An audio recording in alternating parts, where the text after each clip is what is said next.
इश्क का मार्ग कितना कुटिल मार्ग है, इश्कबाजों को इतिहास में मारा गया। इश्क में इंद्र गौतम के दुश्मन बने जब अहिल्या का पानी उतारा गया। हर किसी को अपने जीवन में एक बार प्रेम किसी न किसी से जरूर होता है। यह अलग बात है कि कोई बता देता है, कोई छुपा लेता है। प्रेम करना कोई बुरी बात नहीं है, बशर्ते प्रेम सच्चा हो, दिल से हो। एक नवाब घर की लड़की अपने बीमार पिता का इलाज कराने एक जाने माने प्रसिद्ध डॉक्टर के पास गई, लेकिन वह डॉक्टर इलाज करने से पहले ही इन मोहतरमा को देखकर खुद ही बीमार हो गया। फिर दोनों में शुरू हुई एक सच्ची और अमर प्रेम कहानी।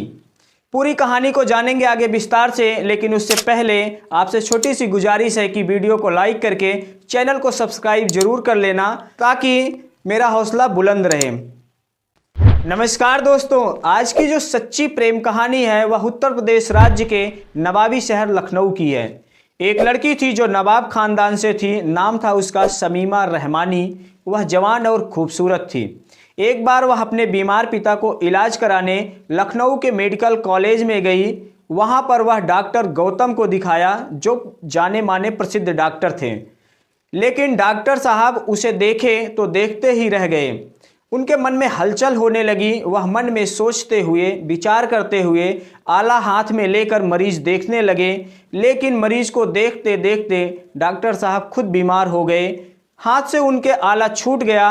वह कुर्सी पर टेढ़े होने लगे।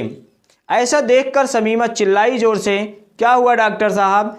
साथ वाले लोग दौड़ पड़े और डॉक्टर साहब को सीधा करके बैठाया। होश में आने पर डॉक्टर ने कहा कि भगवान ने चीज़ ही ऐसी बनाई है कि जिसे देखने के बाद हर कोई बेहोश हो जाए। फिर डॉक्टर शमीमा से कहने लगे कि शमीमा, अब तुम अपने पिता को लेकर यहाँ पर मत आना, इनकी उम्र ज़्यादा है, यहाँ आने में तुम्हें असुविधा भी होती है। ऐसा करो, तुम इन्हें लेकर घर पे रहना, मैं घर पे खुद आ जाया करूँगा इनका इलाज करने। डॉक्टर के मुँह से ऐसा सुनकर शमीमा ने बोला कि साहब, घर पे आप आओगे तो मेरे पास इतना पैसा नहीं है, इतनी फीस नहीं है देने का। तो डॉक्टर बोले कि मैं घर आने जाने की फ़ीस नहीं लेता, मेरा व्यवहार ही ऐसा है। तो शमीमा इस बात पर खुश हो जाती है। उसे लगा कि डॉक्टर बहुत मस्त आदमी है, ठीक है। दोस्तों, यह कहानी बहुत ही बेजोड़ है, मज़ेदार है, लेकिन कहानी में दर्द है। अब जो डॉक्टर साहब के घर पे एक बीबी है, 2 बच्चे हैं, वह अब दूसरी औरत के पीछे यहाँ पर दीवाना है। डॉक्टर का शमीमा के घर आना जाना शुरू हो गया। दवा चालू है, लेकिन इलाज डबल चल रहा है। पिता की तबीयत तो शमीमा के खराब थी ही, अब वह भी बीमार हो गई डॉक्टर के इश्क में। डॉक्टर साहब अब दिन में 1 बार नहीं, 2 बार नहीं, 3 बार नहीं, बल्कि कई बार आने जाने लगे। डॉक्टर को आते जाते देखकर गांव के लड़के कभी शमीमा से मजाक भी कर लेते थे कि बुआ, अब समोसा खूब खा रही हो। इस पर वह शर्मा जाती। तब उसने एक दिन डॉक्टर से कहा कि प्रेम हम दोनों के बीच दोनों ओर से है, कैसे हमारा कल्याण होगा? कैसे रखोगे मुझे घर में? तुम हिंदू, मैं मुसलमान। तब डॉक्टर कहते हैं कि देश आज़ाद है, भारत में संविधान लागू है, अब जात पात छुआछूत कहाँ रहा। वैसे भी हम दोनों पढ़े लिखे लोग हैं, बहुत जल्द ही समाज में परिवर्तन लाएंगे। डॉक्टर की बातों में शमीमा आ जाती है। फिर वह कहती है कि तुम मुझे कभी छोड़ोगे तो नहीं, मुझे धोखा तो नहीं दोगे, चलो हम शादी कर लेते हैं। तब डॉक्टर कहते हैं कि शमीमा, अगर मैं तुम्हें छोड़ दूंगा, धोखा दूंगा, तो लोग मुझ पर हंसेंगे, ताना मारेंगे। 2-4 महीना बीता, पिता का इलाज कमज़ोर हो जाता है। तब शमीमा कहती है कि अगर तुम मुझे नहीं छोड़ोगे तो मैं भी तुम्हें नहीं छोड़ूंगी, लेकिन मेरे साथ एक करार करो, एक वादा करो। तब डॉक्टर बोले, क्या? फिर वह कहती है कि एक तो तुम घर पर विवाहिता बीबी और 2 बच्चों को छोड़ दिए, दूसरे मेरे साथ प्यार में पड़ गए, कहीं तीसरे के प्रयास मत करना। माना कि आपके बीवी का प्यार कमज़ोर था, इसलिए मेरे प्यार में पड़ गए, कहीं आपकी आदत ना खराब हो जाए कि किसी और के चक्कर में पड़ जाओ। डॉक्टर साहब हंसकर कहने लगे, ना ना, मैं तीसरे के बारे में विचार ही नहीं करूँगा। तब शमीमा कहती है कि लोग मुझे यहाँ पर बोली बोलते हैं, ताना मारते हैं, अब मैं मायके में नहीं रहूँगी, मेरी मांग में सिंदूर भर दो और मुझे अपने साथ लेकर चलो। तब डॉक्टर कहते हैं कि शमीमा, इतनी जल्दी मत करो, अब डॉक्टर साहब टालते जाते, शमीमा शादी के लिए कहती जाती। ऐसे ही साल भर बीत गया। फिर एक दिन डॉक्टर साहब का जुगाड़ कहीं तीसरी जगह सेट हो गया। अब इस बार जब शमीमा ने कहा शादी के लिए, तो डॉक्टर साहब ने कहा कि हमारे हॉस्पिटल में एक डिपार्टमेंटल रूल निकला है कि जो दूसरी जगह शादी कर लेगा वह नौकरी से निकाल दिया जाएगा। अब तुम ही बताओ कि शमीमा, मैं तुमसे कैसे शादी कर लूँ। तब शमीमी के पैरों तले से माने ज़मीन ही खिसक गई। वह कहने लगी कि पहले मुझसे बेवफाई किया, मेरी इज्जत के साथ खिलवाड़ किया, अब घर पे बीवी है इसलिए नखरा कर रहे हो। तब डॉक्टर साहब कहते हैं कि नहीं शमीमा, ऐसी बात नहीं है। अगर तुम कह रही हो तो चलो, अब मुझे नौकरी की परवाह नहीं है, चाहे मेरी नौकरी रहे चाहे चली जाए। अब मैं तुमसे शादी अवश्य करूँगा, लेकिन मुझे 2-4 महीने का टाइम दो।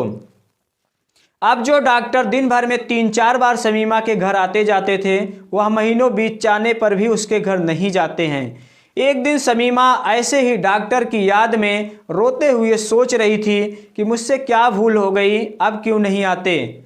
वह ऐसा सोचकर अपने नौकर को एक दिन भेजा कि जाओ पता करो क्या बात है, डॉक्टर साहब घर पे नहीं आते, क्या हो गया उन्हें। शमीमा के कहने पर नौकर जब जाता है तो डॉक्टर साहब उसे चौक पर एक नई नवेली लड़की के साथ जाते हुए दिख जाते हैं। तब वह नौकर जोर से कहता है कि डॉक्टर साहब रुक जाओ। डॉक्टर साहब जब रुक जाते हैं तो नौकर जाकर कहता है कि शमीमा की तबीयत बहुत ख़राब है, वह आपको बहुत याद कर रही है, उनसे मुलाकात कर लो। तब डॉक्टर साहब कहते हैं कि ठीक है तुम जाओ, मैं आ जाऊंगा। नौकर वापस आकर शमीमा से बोला, तुम नाहक परेशान हो रही हो, नाहक रो रही हो। डॉक्टर साहब एक जवान खूबसूरत लड़की लेकर टहल रहे हैं, तुम्हारी अब फिक्र नहीं है उन्हें। शमीमा सोचते हुए रो रही है कि अब जवानी की उम्र में कैसे अकेले काटूंगी, लोग मुझ पर हंसेंगे। ऐसा सोचकर वह खाना पानी छोड़ देती है, चारपाई पकड़ लेती है और बहुत ज़्यादा बीमार हो गई। भूख प्यास नींद सब हराम हो गई। तारे गिनते गिनते कब सुबह हो गई पता ही नहीं चला।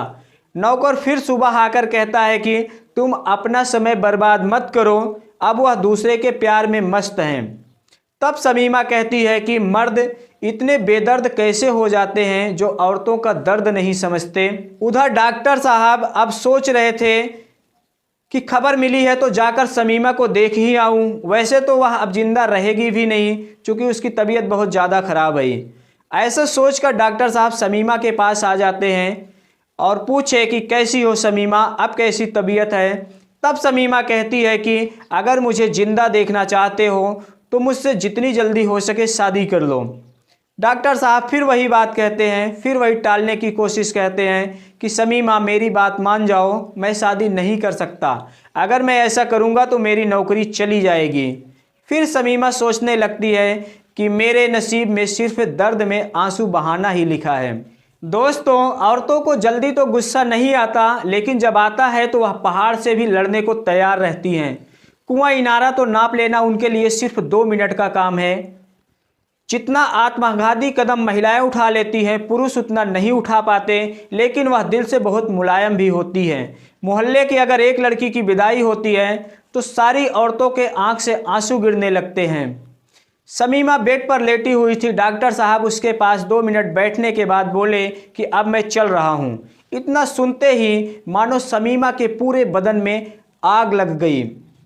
वह सोचने लगी कि एक वो भी दिन था कि जब बिना मिले चैन नहीं पड़ता था, लेकिन आज का एक दिन है कि जो देखा नहीं जा रहा है। जैसे ही डॉक्टर गौतम शमीमा के पास से उठकर बाहर जाने लगे, तब शमीमा गुस्से में आकर राइफल को उठाया, बुलेट को लोड किया और निशाना लगाकर ठाए ठाए कर दिया। डॉक्टर साहब गिरकर तड़फड़ाने लगे। गोली की चलने की आवाज़ सुनकर शमीमा का भाई दौड़ा आया। उसने देखा कि डॉक्टर साहब को गोली लगी है। वह फ़ौरन भागकर पुलिस स्टेशन जाता है और वहां पर रिपोर्ट लिखवाता है कि मेरे नौकर ने घर में आए हुए डॉक्टर की हत्या कर दी। पुलिस वाले अचंभे में पड़ जाते हैं, उनमें हलचल होती है। वह फ़ौरन भागकर घर पे आते हैं और नौकर को गिरफ्तार करके ले जाते हैं। कुछ समय के बाद जब बारीकी से गहराई से जांच पड़ताल होती है तो पता चलता है कि डॉक्टर के ऊपर गोली नौकर ने नहीं बल्कि शमीमा ने चलाया था। शमीमा को गिरफ्तार किया जाता है। साथ ही भाई को झूठा आरोप लगाकर गवाही देने के आरोप में भी कुछ सज़ा होती है। इधर डॉक्टर साहब को अस्पताल पहुंचाया जाता है। डॉक्टर साहब जब ठीक हो जाते हैं तो उन्हें अपने गलती का अपराध बोध होता है। वह जाकर शमीमा की जमानत करवाते हैं और उससे माफ़ी भी मांगते हैं। शमीमा को जब जमानत मिल जाती है कोर्ट से, तब डॉक्टर साहब अपना धर्म बदलकर तुरंत उस कोर्ट में ही शादी कर लेते हैं शमीमा के साथ। फिर दोनों एक हो जाते हैं। हिंदू डॉक्टर और नवाब घर की लड़की, दोनों की यह प्रेम कहानी अमर हो गई। दोस्तों, आज की यह सच्ची प्रेम कहानी आप लोगों को कैसी लगी, कमेंट में अपनी प्रतिक्रिया ज़रूर हमें देना। मिलते हैं अगले वीडियो में। धन्यवाद।